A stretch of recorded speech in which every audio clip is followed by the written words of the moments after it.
Hello again, these are the 2008 AP Micro FRQs. Start with number 1. Callahan's Orchard grows apples and operates in a constant cost perfectly competitive apple industry. Callahan's Orchard is currently in long-run equilibrium. Part A. Draw correctly labeled side-by-side graphs for the apple market and Callahan's Orchard. Show each of the following: the market output and price, Callahan's output and price. So you have the market graph on the left, quantity of market on the x-axis, price on the y-axis, downward sloping demand curve, upward sloping supply curve, intersecting at QM at PM. That's the market price. Callahan is a perfectly competitive firm in a perfectly competitive market, so it accepts the market price, that is PF. D equals MR equals AR at the price. MC intersects ATC at the minimum of ATC, which happens to also be the market price, and MC equals MR at QF. So that is the output for the firm. PF is the price for the firm. Perfectly competitive firms are price takers. They accept the market price. B1. Now assume that the government provides farm support to apple growers by granting an annual lump sum subsidy to all apple growers. Indicate the effect of the subsidy would have on Callahan's quantity of output in the short run. Explain. So notice this is a lump sum subsidy. A lump sum subsidy does not change MC. The price hasn't changed either because there's been no shift in market demand or market supply. So MR is going to equal MC for the firm at the same output level as before. Therefore, there is no change in Callahan's quantity of output. Again, a lump sum subsidy or lump sum tax will not change the quantity of output. It does change the profit, but it doesn't change the level of output. B2. Now let's take a look at the effect the subsidy has on Callahan's profit in the short run. So the lump sum subsidy does reduce ATC. The price has not changed because there's been no change in market supply or market demand, and they're making the same amount, each firm making the same amount as before. So profit is now higher in the short run because now the market price is above the ATC for the firm. 3. Now let's take a look at the effect that the subsidy would have on the number of firms in the industry in the short run. Now the key here is short run. Firms will only enter and exit the industry in the long run. So in the short run, there is no change in the number of firms. Part C1. Indicate how the number of firms in the industry will change in the long run as a result of the lump sum subsidy. So because there are now profits in the short run, firms will be incentivized to enter the industry. So the number of firms in the industry will increase in the long run due to the lump sum subsidy. Part 2. Indicate how price will change in the long run as a result of the lump sum subsidy. Because new firms enter, that's going to cause the market supply curve to shift to the right, so the price in the market will decrease in the return to long run equilibrium. 3. Indicate how industry output will change in the long run as a result of the lump sum subsidy.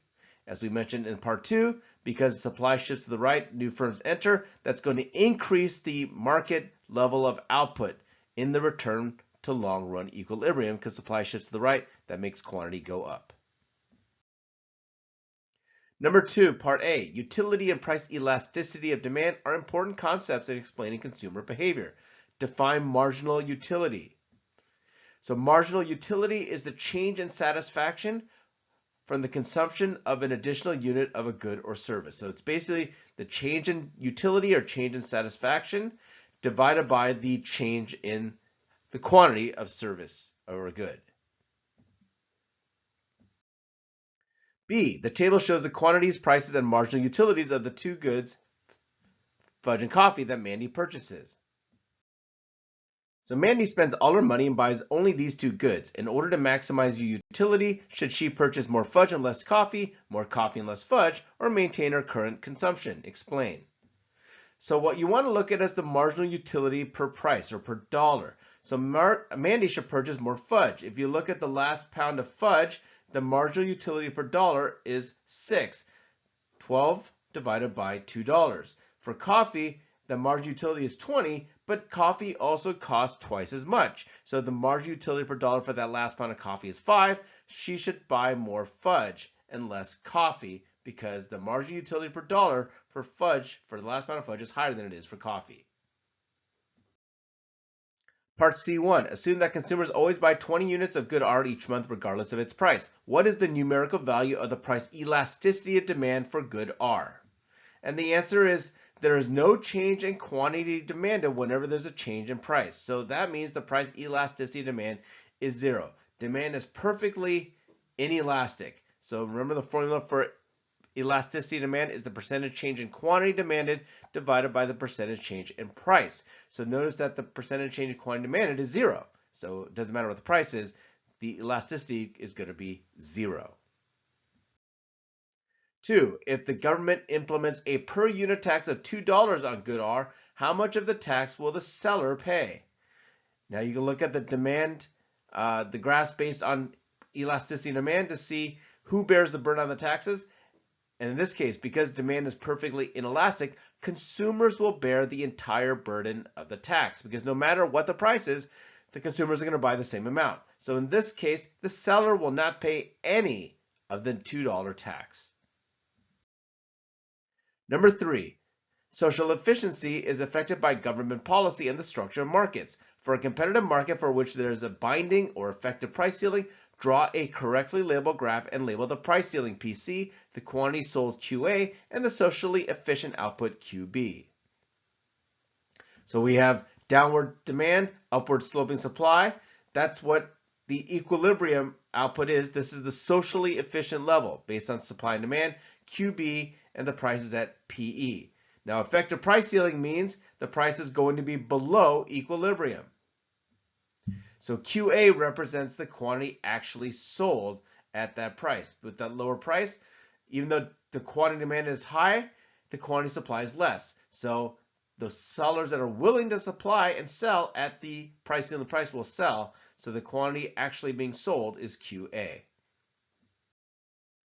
Part B, using the labeling of the graph, first identify the profit maximizing output. You're going to see where MR intersects MC. So that's going to be at Q1.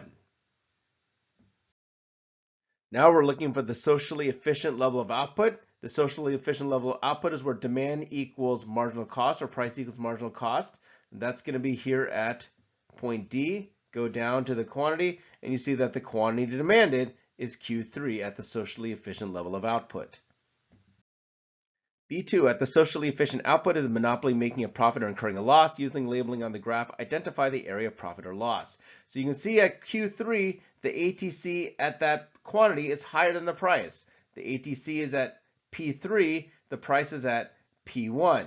So that means that the monopoly is losing money.